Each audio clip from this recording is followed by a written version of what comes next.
sabi ko nga, ito yung walang personalan ito. I just trust in our justice system.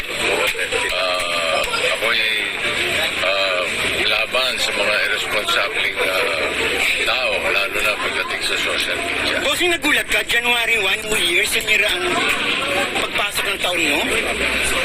Hindi naman. Parang expected ko na yun dahil matagal na naman ito. Last year pa pinopromote. May narinig ka ng bossing hint na parang gagawa ng ganong klaseng pelikula? Narinig ko. Nabalita ko. Bossing, just to clarify, this is about the teaser nung nabanggit na yung pangalan. Alam mo, lahat ng tanong ninyo, masasagot yan ng aking lawyer na si Atty. Pinapos. Atty. Buko. Bossing, in general, Lalo po tayo sa mas maluwag po. Pero bossing, ano sabi ng asawa? Ano sabi ni Miss Pauline po? Siyempre, his full support, not only my wife, but my children, my friends, and I think karamihan ng mga kababayan natin kasama ko sa laban. Bossing, kasi nasa internet to, so mababasa at mababasa to hanggang eternity. Si Atty. bahala. Bossing, hindi niyo po politically motivated. Si Atty. din ang sir, personally, kumusta na po kayo? Bossing, personally, kumusta na po kayo? I'm okay. I'm okay. Tingin mo, bossing, kilala mo kung sino gumawa nito?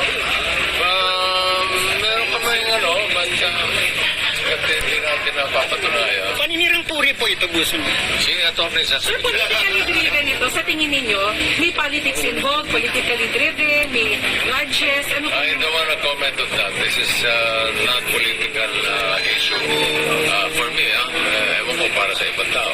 Pero has it been affecting your family na po, yung ganito? Because it's been on social media, nasi-share. Baka napanood ni Baby. Siyempre, lahat ng pamilya ko, lahat ng kaibigan ko is behind my is in full support sa akin. Kung ano man ang aksyon na sabi nga nila, kung ano man ang plano mong gawin, there will be full support. Ipapatigil niyo po yung showing? Meron po bang ganon? Sorry? Do you plan po na ipatigil po yung pagpapalabas? Wala tayong micro-comment lang. Wala kayong plano TTRO bossing, yung trailer or something. Si Attorney pa rin. Sige. Message na lang kay Direk. Pag may message kayo kay Direk Daryl Yap, Wala naman. Happy New Year. O sa mga taong nakapanood na ng teaser bossing na baka hinusgahan ka na po.